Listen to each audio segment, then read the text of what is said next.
Fala, corretores de seguros, tudo bem com vocês? Aqui é André Rezende e mais uma vez sejam muito bem-vindos ao podcast, videocast, Canal Corretor. E hoje estou com uma convidada aqui muito especial, que eu tive o prazer de conhecer num bate-papo que nós fizemos em outro podcast. E eu falei, nossa, que advogada que fala simples. Doutora Laura Pellegrini, da Demarest, advogada especialista em seguros.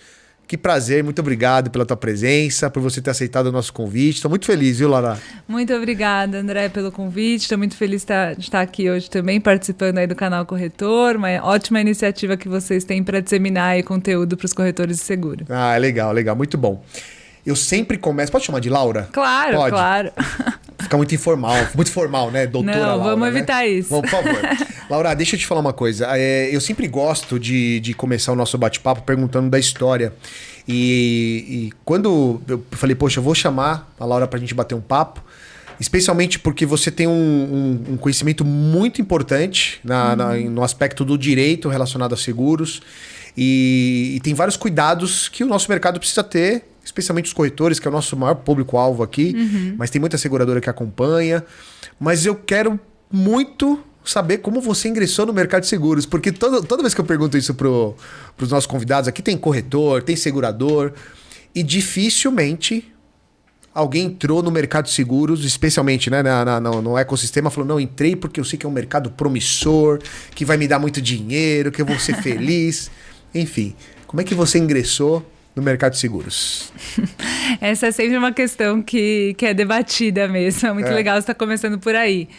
Bom, além do mercado de seguros ser essa questão assim, um pouco desconhecida de todo mundo, no mercado jurídico ainda mais. Quando as pessoas falam, você é advogada, você trabalha com seguros? Como assim seguros? E as pessoas não sabem muito bem o que a gente faz nessa área. Então, eu comecei a trabalhar com seguros ainda na época da faculdade, quando eu estava estudando Direito, no estágio, no terceiro ano da faculdade, há 14 anos atrás. Comecei a estagiar no escritório Pimentel, há muito tempo atrás, com o Dr. Ayrton Pimentel, assim, um grande mentor para mim na área de seguros, um grande especialista na área de seguro de pessoas. Então, foi lá nessa experiência de estágio de faculdade que eu comecei a conhecer a área de seguros, né? Especialmente a área de seguros de pessoas. Tá bom. Foi uma grande escola ter trabalhado diretamente com ele por bastante tempo. E comecei lá, então, a me encantar, né?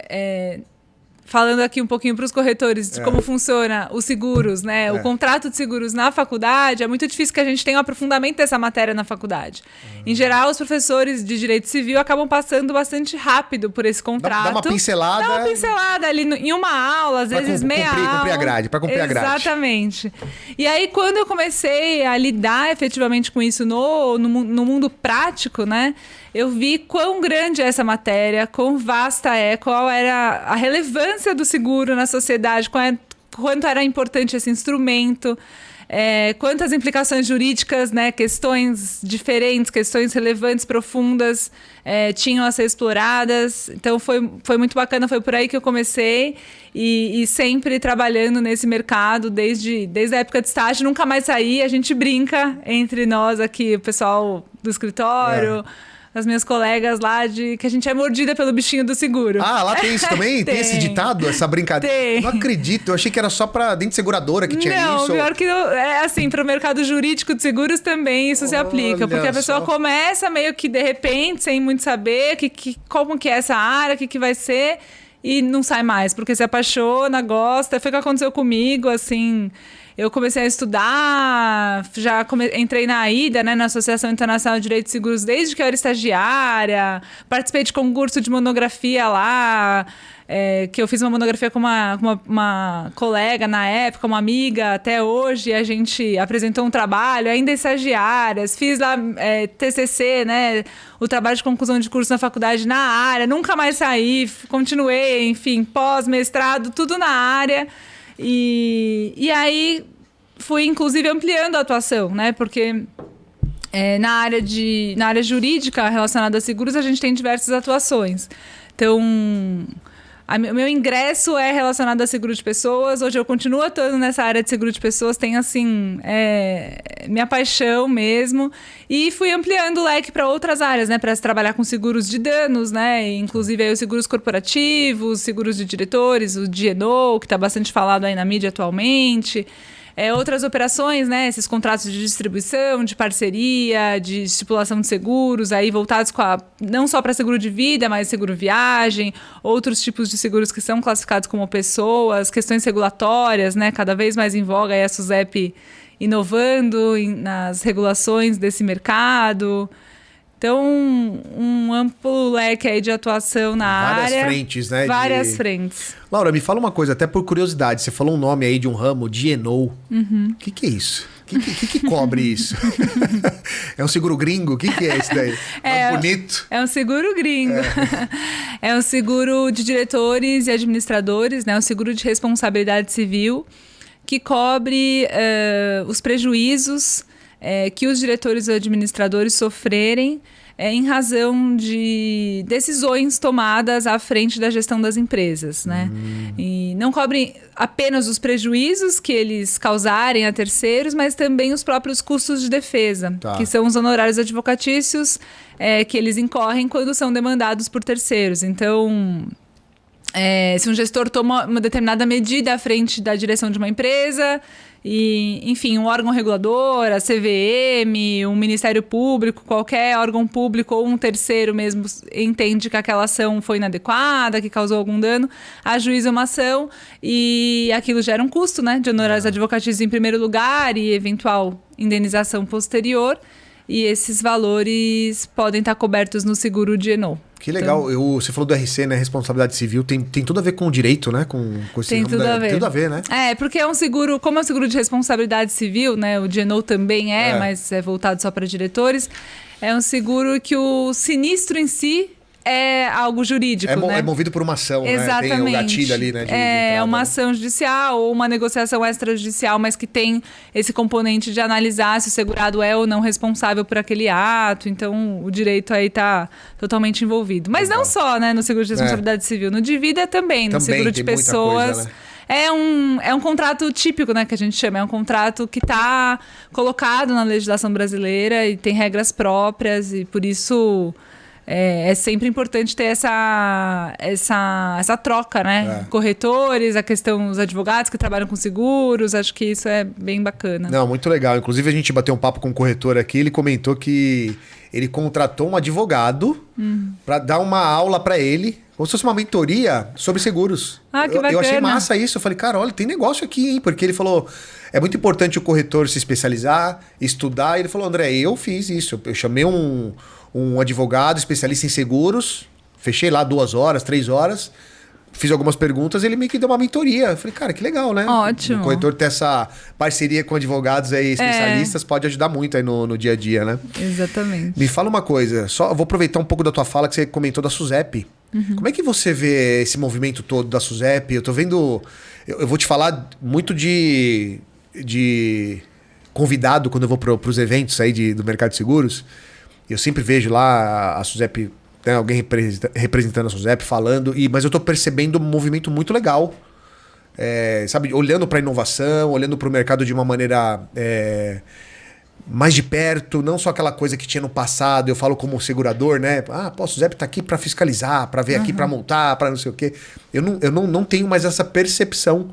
E você deve estar muito próxima, né, de tudo isso. Como é que tá para você, assim, quando você olha o órgão que regula o nosso mercado aí, que fiscaliza? Tá legal, não tá? Eu concordo com você, André. Acho que teve essa mudança de posicionamento da SUSEP frente ao mercado de 2 anos, 3 anos para cá, mais ou menos. Acho que uma aproximação, né?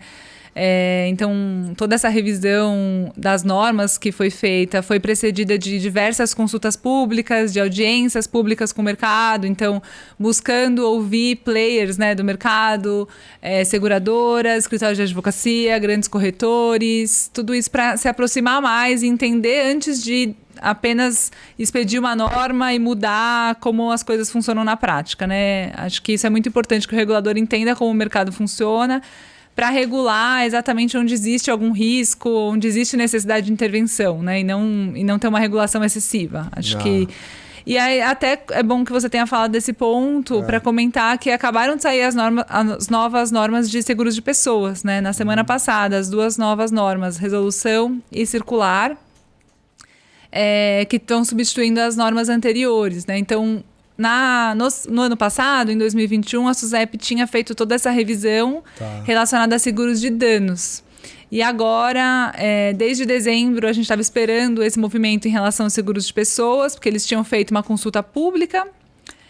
O prazo acabou em dezembro e agora vieram as normas finais, né? Foram publicadas na semana passada e tem prazo de adaptação aí das seguradoras. Mas as normas vêm nessa toada de dar maior liberdade para as seguradoras em relação a produtos, em relação às cláusulas, né? Tirar aquela lista enorme de cláusulas obrigatórias, reduzir pelo menos um pouco disso. Então, até dando um certo incentivo para a inovação, né? Para que o mercado traga outros produtos. Acho que esse é um ponto legal aí para algo que está na ordem do dia para todo mundo estudar. Meu, que legal. Eu vou pegar para eu estudar, porque isso é muito importante a gente ficar ligado, né? O que está acontecendo aí, o que está... No teu ponto de vista, o ponto central ali é essa questão de dar essa abertura para mais inovações. Exato. As normas anteriores acabavam indo bastante a fundo. Essa cobertura cobre isso, exclui aquilo, não pode oferecer isso. E essa norma acaba dando maior abertura, no sentido de... não é a SUSEP que vai determinar o que cobre ou não cada cobertura, o que deve não estar previsto em cada contrato. É algo mais aberto, até com relação ao período de vigência, a possibilidade de conjugação de coberturas. Então, a SUSEP deixou claro, na norma anterior e nessa, a possibilidade de conjugar coberturas de ramos diversos, né, dentro do mesmo produto, até mesmo dano com pessoas. Então, há uma abertura para isso. Que legal. Por exemplo, eu tenho uma pólice do André que tem automóvel, tem residencial, tem dívida numa pólice só. E por que não, né? A SUSEP, nas reuniões que ela fez anteriormente, nas audiências públicas, ela colocou isso de forma clara, que esse era o objetivo mesmo. Então, assim, acho que isso abre espaço também para o mercado e tira algumas dúvidas, né? Que às vezes a gente tem mercado regulado, os regulados, né, as seguradoras, as sociedades aí supervisionadas acabam dizendo, não, então eu não posso fazer porque não está claro. Então, quando a gente tem essa retirada de amarras, acho que isso dá um espaço aí para inovação muito bacana. Não, muito legal. E você me fez lembrar, eu tive um bate-papo com uma moça que ela trabalha no mercado de segurador de Londres, se eu não me engano. Acho que é Londres. E ela falou que lá já tem um seguro que é da pessoa. Então você compra um seguro que, se você tiver no carro e acontecer uma coisa, tem cobertura, na sua casa tem cobertura, um seguro para sua vida, mas é um seguro que é seu já. E pelo que você está falando, já temos essa abertura no Brasil, já uma evolução, né? Para um mercado que é extremamente conservador. É uma vitória. Caramba, tô seguros ansioso mais compreensivos, né? Nesse sentido. Que legal. E acho que também abre um canal muito importante para os corretores, né? Total. Porque corretores especialistas em pessoas, por exemplo, podem desenvolver uma outra área e vender produtos agregados, enfim. Não, e ele vai compondo ali toda aquela pessoa, a família, né? Tem se falado muito aqui nos episódios, Laura, de ser um corretor híbrido. Que é muito nessa linha, né? De você trazer, porque tem... o que a gente percebe no mercado, aquele corretor, por exemplo, que é do automóvel, que é muito comum, né? O produto mais vendido hoje aí no varejo. E aí, você pergunta pro corretor, você ofereceu seguro de vida pro teu cliente? Não.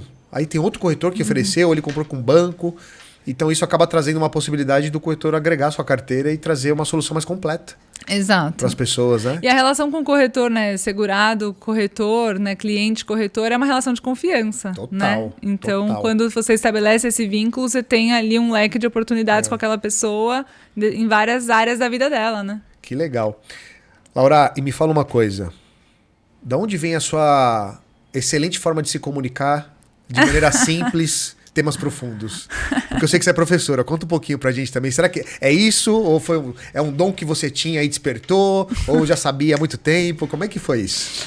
Pensando aqui agora. Talvez por eu ser filha de professora. Pode ser alguma coisa. Aí o fruto não cai longe, né? Não cai longe, né? Que legal. Eu sou professora, assim, né? Convidada de alguns cursos. Claro, minha profissão é advogada, mas... nas horas vagas, nas horas vagas, dou aula em alguns cursos aí na área de seguros sempre. Legal. no direito de seguros e estou agora à frente do módulo de seguro de pessoas do curso de habilitação de corretores da Fundação Getúlio Vargas, da FGV, né? A FGV abriu desde o ano passado esse curso de habilitação de corretores, então os corretores podem fazer o curso, ao final receber a certificação da SUSEP e também ou optarem diretamente pela prova, né? Mas o curso é muito bacana porque além do certificado por si só, você tem uma formação completa. Então, acho que tem tudo a ver, né, com o que a gente está discutindo aqui, de ter uma visão maior do mercado. Fora os insights que você deve dar para os formandos ali, né, de dia a dia, de prática, né? Sim. Isso é muito rico, porque às vezes só vou fazer a prova, você perdeu.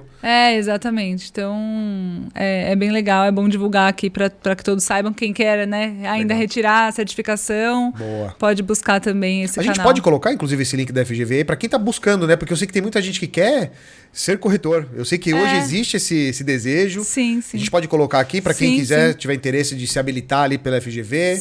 Nos dois formatos, né? Fazendo aula... Isso, e a prova ou fazendo a prova direto? Isso, aí tem os editais de publicação das provas. Ai, que legal. E você dá aula também em outras instituições que eu sei, né? Não é só a FGV. Em umas outras instituições, mas aí mais pós-graduação relacionada a direito dos seguros, né? Mais voltada para advogado. Tem corretores em alguns desses cursos, é muito interessante. Olha aí, olha só. Às vezes não são formados em direito, às vezes estão cursando direito, mas já trabalham na área de seguros e por isso buscam aí a pós-graduação em seguros. Então... Dei aula na CESUSC, que é uma universidade lá de Santa Catarina, na pós-graduação aqui da ESA, que é a Escola Superior de Advocacia, aqui da OAB de São Paulo também. Então, algumas coisas aí em andamento. Então tá explicado essa comunicação clara. Não é muito legal. Não tô puxando sardinha não, mas eu já tinha te falado isso, né? Quando a gente conversou, que eu te convidei. Eu tenho um grande amigo que é advogado e ele também tem esse dom, eu falo isso pra ele, Fred, vai ouvir esse episódio aqui em algum momento. Eu acho muito legal porque o grande desafio é esse, né? Você, na sua comunicação, independente de quem tá ouvindo, entender o que você tá falando. E você tem esse dom, é muito legal, então dá pra explicar. Quem é professor? Sua mãe ou seu pai? Minha mãe. A sua mãe. E ela dá aula... Minha mãe não tem nada a ver com seguros, não. É só professora de formação. Muito bom. Laura, me fala uma coisa, agora trazendo para dica mesmo, né, para algumas recomendações, cuidados jurídicos, para o nosso corretor que ouve a gente, que assiste a gente, que vai vender seguro de vida, seja o coletivo, né, o vida em grupo ou mesmo individual.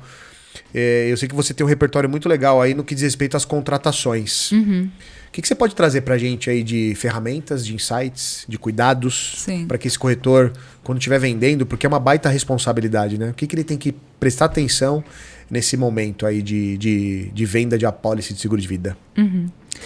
Acho que esse é um tema muito relevante aí nos seguros de pessoas. A gente tem um papel fundamental do corretor nesse momento da contratação, tanto em relação à explicação, né, dos riscos cobertos e dos riscos excluídos, e também em relação ao preenchimento das propostas, né? Se a gente estiver falando aí num coletivo, no contato com o estipulante, né, no preenchimento daquela proposta de contratação e depois a proposta de adesão de cada um daqueles segurados, que vai ser incluído nessa apólice coletiva, ou no individual ainda mais, né? Esse contato direto com o segurado ali proponente, que vai preencher a proposta, muitas vezes acompanhada de uma declaração pessoal de saúde, que é um ponto de atenção nos seguros de pessoas sempre. Como preencher, né? E como o corretor deve orientar o seu segurado. Então, a gente sabe que um dos pontos mais relevantes em termos de ausência de cobertura nos seguros de pessoas está relacionado justamente a essa questão das doenças pré-existentes, né? Não declaradas nesse momento. Então, é muito importante que o corretor tenha calma, tenha serenidade aí na explicação da relevância do preenchimento dessas informações pelo segurado.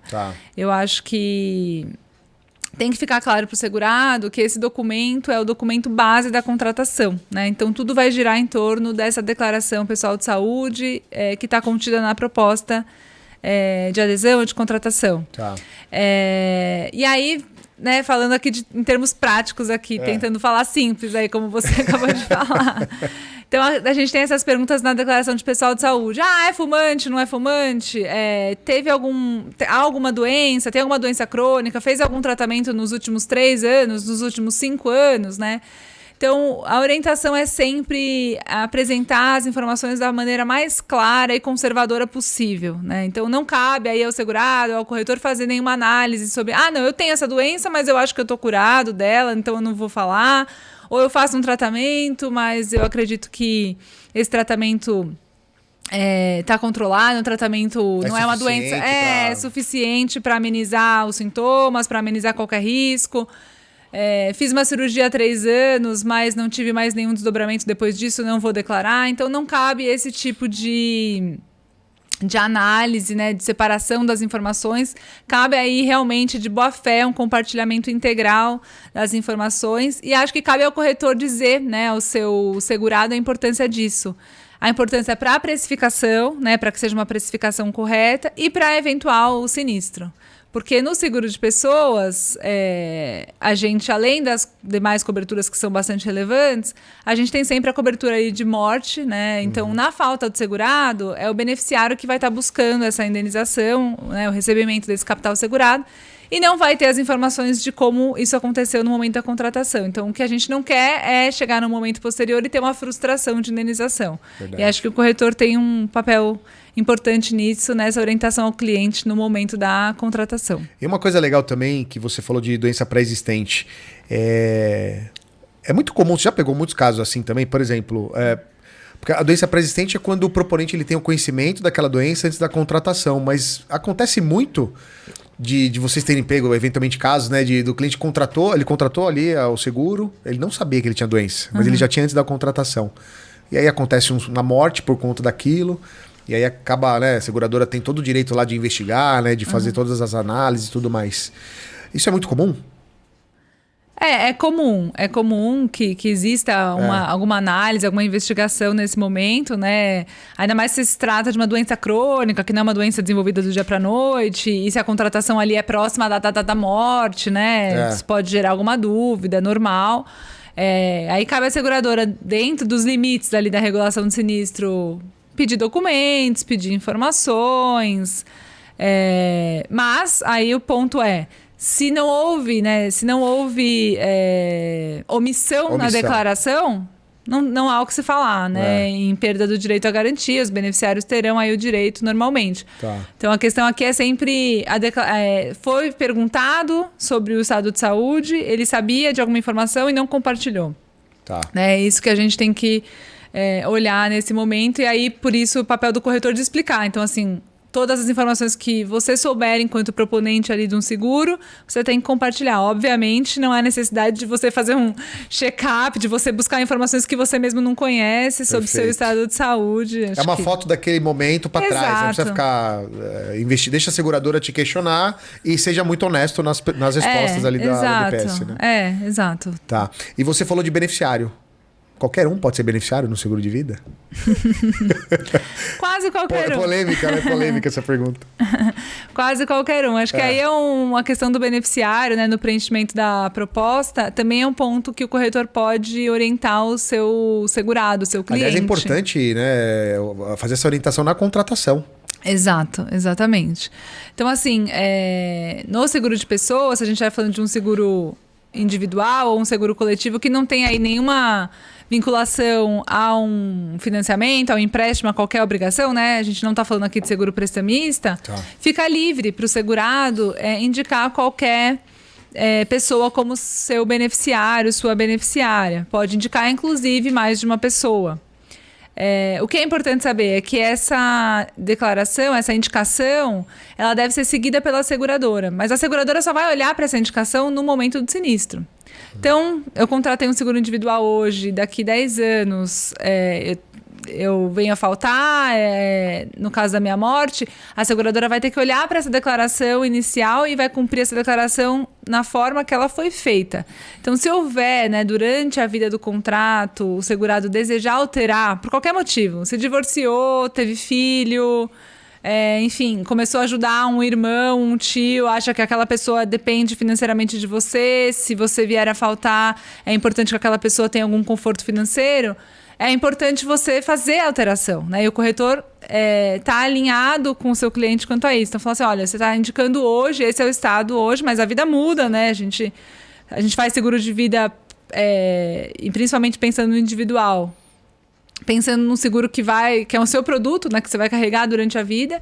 Então, você tem que refletir na sua indicação de beneficiário as alterações aí da sua vida e quem você quer proteger com aquele produto, que pode mudar. Né? Verdade, então, total. Às vezes hoje você contrata, você tem um filho pequeno, você quer proteger o seu filho, mas se passam 20 anos, o seu filho já é independente financeiramente, você precisa proteger um irmão, enfim, o seu cônjuge, ou você se divorciou, você vai alterar ali o cônjuge e tudo mais. Então... Teve você me fez lembrar agora de uma situação. Em um dos grupos de corretores que eu participo, tinha um caso que era assim. Eu até pedi a tua opinião. Qual seria um possível olhar da seguradora em cima disso? O rapaz, ele contratou seguro. E quando ele contratou, acho que ele era casado legalmente, tudo bonitinho e tal. E aí, no tempo do contrato, quando ele faleceu, ele já estava com uma outra pessoa e com um filho com essa pessoa. Só que ele não alterou o beneficiário. Exatamente isso que você falou. Numa situação dessa, porque ele era casado legalmente com a antiga esposa, enfim, só que com a atual companheira ele já tinha um filho. Como é que acontece nesse caso? Não o que acontece, o que pode, né? Uma possibilidade, sim, né? Porque a seguradora pode tomar várias decisões ali, né? Exato. Esse é um ponto de dúvida, assim. E a legislação, né, do Brasil, ela é bem sucinta em questão de beneficiário. Ela fala isso, olha, você pode indicar quem você quiser, se não houver indicação, eu pago metade para o seu cônjuge, a outra metade para os seus ascendentes ou descendentes, né? Pais ou filhos. Tá. E só. E aí, essas questões? E aí, as questões a gente tem que resolver na prática. Então, aí, o que a gente recomenda, assim, como é que a gente enxerga isso? É olhar para o caso prático. Então, ele se divorciou, fazia quanto tempo que tinha se divorciado? Tinha casado com outra pessoa? Tinha tido filho com essa outra pessoa? Será que ele não alterou a indicação de beneficiário porque ele não sabia? Ou porque era uma pessoa... Teve essa oportunidade e não fez? Por exemplo... preencheu mais uma proposta, foi alterada a seguradora, ele deu ok, ou o prêmio era pago integralmente por ele, ou era um coletivo que era a empresa que pagava e ele nem sabia como alterar o beneficiário. Então, acho que tem essas nuances fáticas, né, que tem que ser vistas no caso concreto. Mas o posicionamento mais conservador, assim, é seguir a indicação do beneficiário. Por quê? É complicado para a seguradora e seria contra a natureza do seguro você interpretar. Né? Então, assim, por isso que é importante que o segurado saiba disso, né? Se a seguradora tem uma indicação, ela deve, na maior parte das vezes, se a gente não tiver outros indícios aí, seguir a indicação do segurado, que foi a vontade dele naquele momento da contratação e ele não alterou durante a vigência. Aí é claro que tem questões jurídicas, se a gente tiver todas essas nuances, tiver uma dúvida muito fundamentada sobre para quem pagar, a seguradora pode fazer isso em juízo, né? Tem um procedimento para isso, dela pagar e chamar todas aquelas pessoas ali envolvidas naquela disputa, para que seja emitida uma ordem judicial quem é o beneficiário aqui. Mas, de fato, não tem um artigo lá da lei que a gente vai encontrar resposta para isso. A gente tem que olhar as nuances do caso, né? Caramba, eu falo porque eu já fui analista de sinistro numa seguradora e aconteceu uma situação parecida. A gente pagou, né? Eu fiz análise, meu superior na época assinou, a gente pagou, aí apareceu uma outra pessoa. E provou que era beneficiário. A gente pagou 2 vezes na época.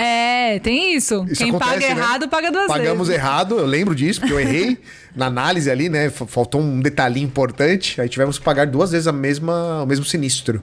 Por conta de uma análise errada que a gente fez na época lá. Isso acontece também no mercado, né?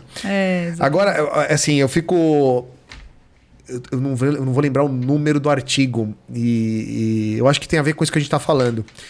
Tem um artigo no Código Civil que fala... Eu queria que você me explicasse isso, porque pode ajudar inclusive os corretores. Mas ele fala assim, que você pode mudar o beneficiário durante o período do contrato, enquanto estiver vivo, ou como último ato. Acho que é isso que termina a frase. O que é esse ato de última vontade. Ato de última vontade. O que é isso na Testamento na prática. Né? Então, você pode fazer alterações de beneficiários também por testamento, por exemplo. Não é comum, porque não é comum testamento no Brasil. Mas se a pessoa tiver testamento para falar sobre os outros bens, ela pode também indicar isso. Falar do seguro de vida no testamento. Falar do seguro de vida, alterar beneficiário. Então, assim, a seguradora, ela vai precisar checar essas questões no momento da regulação do sinistro para ver se a última indicação de beneficiário estava válida ou não. Tá. E aí, nesse ponto, é importante também. O segurado tem que fazer a alteração e enviar aquilo para a seguradora, né? Porque se ele enviar, como é que a seguradora vai saber que tem um testamento? Né? Exato. É difícil isso, né? De descobrir se tem ou não. Sim, mas é difícil para a seguradora, mas no momento da regulação de sinistro, os herdeiros vão estar cientes dessa questão por conta dos bens, né? Da administração dos bens. Porque numa dessa, imagina, pessoa casada, aí teve uma outra companheira, aí nesse período ele esqueceu de avisar o seguro, mas no testamento ele coloca que o seguro é para essa companheira e o filho, né? E aí isso poderia valer como um documento oficial. Sim. Aí ele sobrepõe, não sei se é a melhor palavra, o que ele colocou inicialmente como beneficiário indicado. Sobrepõe. Isso pode acontecer. Pode acontecer. Olha só. Importante é sempre saber que o seguro de vida ele está contratado para benefício da pessoa indicada pelo segurado, né? A vontade dele que deve prevalecer ali. Então, se ele fez por uma carta para a seguradora, se ele fez uma proposta ou se ele fez um testamento, o importante é que a vontade dele prevaleça sobre qualquer outra coisa, né? A gente não precisa estar demonstrando ali que tem um interesse econômico. Eu não preciso demonstrar no seguro de vida que eu deixei o meu capital segurado na minha falta para a pessoa X ou Y porque ela depende economicamente de mim. Não existe essa necessidade, né? Tá. Isso é totalmente desvinculado no seguro de vida. Legal. Tem alguma outra recomendação, Laura, que você já viu muitas vezes aí ao longo da sua carreira para o corretor tomar esse cuidado na contratação? No sentido de... vou te dar um exemplo, tá? Você falou muito do corretor ele orientar o proponente de falar a verdade, né? Não omitir, isso é super importante. Mas eu já tive colegas de mercado há muito tempo atrás que chegaram a perder a SUSEP, perder a habilitação dele, porque preencheu a declaração pessoal de saúde pelo cliente. E eu lembro que sempre tem uma frase assim, ó, a declaração tem que ser preenchida de próprio punho, né, quando era muito só papel, né? Hoje em dia tem os temas mais digitais. Mas tem alguma coisa que você já percebeu que o corretor precisa ficar ligado, né? Eu tô dando esse exemplo aqui que ele preenchia pelo segurado, mas outras coisas que eventualmente é um aceite que ele tá num papo mais informal com o proponente, ó, guarda isso, que isso aqui se tiver um problema lá na frente é bom você apresentar. Tem alguma coisa que é legal ele ficar ligado na hora de vender um seguro? Eu acho que toda essa documentação pré-contratual é essencial que o corretor tenha isso registrado, né, por uma segurança própria da profissão, né? Tá. E acho que hoje em dia também uma questão que os corretores, principalmente seguros de vida, têm que estar muito ligados é a questão da proteção de dados pessoais, né? Então, o segurado, né, o cliente ali do corretor no momento de contratar e mesmo durante a vida aí do contrato, vai compartilhar com o corretor muitas informações pessoais e dados que a gente chama de dados sensíveis, né? Da saúde... principalmente da saúde quando a gente está falando de seguro de vida, mas questões pessoais cartão de crédito mesmo. Também tudo, pode ser, né? Dados de cartão, tudo. Enfim, né? Então isso o corretor tem que ficar muito atento com a guarda aí desses dados, né? Qualquer tipo de compartilhamento inadequado pode ter sanções, tanto aí em termos de SUSEP quanto da Lei Geral de Proteção de Dados. Então, acho que é uma atividade sensível nesse sentido e deve ser tomada atenção aí pelo corretor. É incrível. Muito repertório, hein, Laura? Tá louco. Me fala uma coisa, as pessoas que querem te conhecer até mais aí, o teu lado profissional, fala o teu endereço aí no LinkedIn, né? Você usa bastante o LinkedIn, da Demarest também, porque a gente vai colocar depois o link tanto no YouTube quanto nos podcasts. Fala pro pessoal aí como te encontrar nas redes. Bom, a gente vai deixar aqui os links. Então, eu trabalho, né? Sou advogada do Demarest Advogados, especificamente da área de seguros e resseguros. Esse é meu nicho, né? Como eu falei aqui do começo. Comecei e não saí mais daí, nessa área jurídica de seguros, nesse mercado que eu gosto tanto. O meu LinkedIn, vocês podem me encontrar lá com o meu nome completo também, Laura Pellegrini, é um nome curto. É fácil. Fácil de achar, né? Fácil de achar. Legal. Vou deixar o link também. Boa, e até para seguradoras que estão ouvindo a gente, né? Se quiser o trabalho de vocês Sim. aí, procura você lá no Demarest para poder fazer Sim. todo esse respaldo, essa análise jurídica, importante, Sem né? dúvida. Tem que... A gente trabalha com todos os players do mercado de seguros. Então, Legal. desde corretoras até resseguradoras, passando aí por seguradoras, por insurtechs, qualquer tipo de atuação nesse mercado está dentro do nosso nicho. Não, muito legal. E o Demarest é super grande, né? Eu já conhecia desde a época de uma seguradora que eu passei aí. Tem um nome muito forte já no mercado. Estamos chegando ao fim aqui, Laura. Ficaria a tarde inteira aqui batendo esse papo com você. Mas antes de terminar, eu sempre peço para os nossos convidados trazer uma frase de proteção, sabe? Uma frase que você vai impactar o mundo, o planeta, e que ela vai ser traduzida aí simultaneamente. E você pode escolher para quem você quer mandar essa frase. Se vai ser para corretor, se vai ser para os advogados, ou se vai ser para todo mundo. Para quem que você vai mandar essa frase? Acho que para todo mundo. Para todo mundo? Para todo mundo. Qual é a sua frase aí? Deixa eu pegar aqui. Pode pegar a sua... Não vou lembrar de cabeça. Não tem problema. Coloca ela aí, porque a gente sempre gosta de trazer essas frases finais, porque elas têm trazido muita reflexão para o nosso público. Tá, não vou ler inteiro aqui, mas é um poema de um filósofo romano. É muito grande? Por que você não vai ler? Eu vou ler uns pedacinhos só, tá? Então tá bom, vai lá. Mas quem quiser pode jogar no Google, que é fácil de achar. É do filósofo romano que chama Sêneca. O Sêneca. E ele coloca... É um poema sobre riscos, né? Eu acho muito legal. Então ele fala... Amar é correr o risco de não ser correspondido, viver é correr o risco de morrer, confiar é correr o risco de se decepcionar, tentar é correr o risco de fracassar. Mas os riscos devem ser corridos. Então, eu acho que tem tudo a ver com seguro, tem tudo a ver com o que a gente falou aqui. Acho que riscos existem, né? A vida, viver é correr riscos. Exato.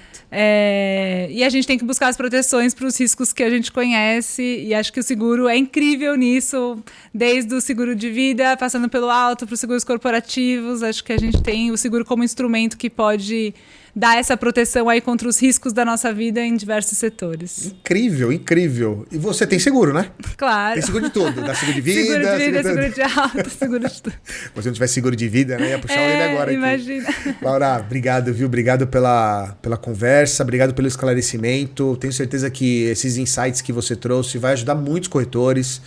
É uma profissão que tem uma importância e tem que ter um cuidado muito grande na sociedade, né? Porque trabalha com patrimônio, que é a vida, patrimônio, carro, casa, e às vezes ele não tem a noção da importância. Então, tudo que você trouxe aqui é muito rico, e para que a gente possa falar cada vez mais nesse mercado, né? Sobre seguro de vida, que é meu coração, mas o seguro de maneira geral.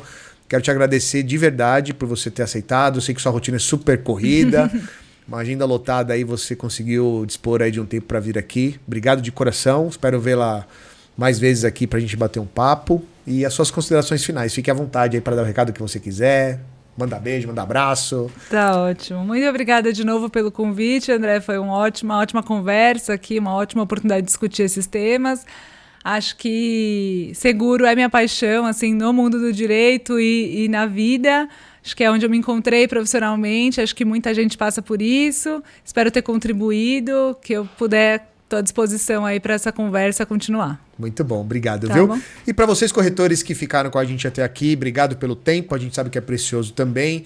Não deixe de acompanhar a Laura no LinkedIn, vejam aí a Demarest, o que ela pode oferecer. Você que é uma pessoa que está querendo entrar aí no mercado de seguros, dê uma olhada no link que a gente vai deixar também da FGV aí para poder se especializar, se habilitar, porque realmente é uma profissão linda e uma profissão que vai te remunerar bem, viu? Porque corretor hoje está ganhando bem pra caramba. Tá ganhando igual o advogado, sabia disso? Tá ganhando tão bem igual o advogado. Gente, obrigado aí, até o próximo episódio e valeu!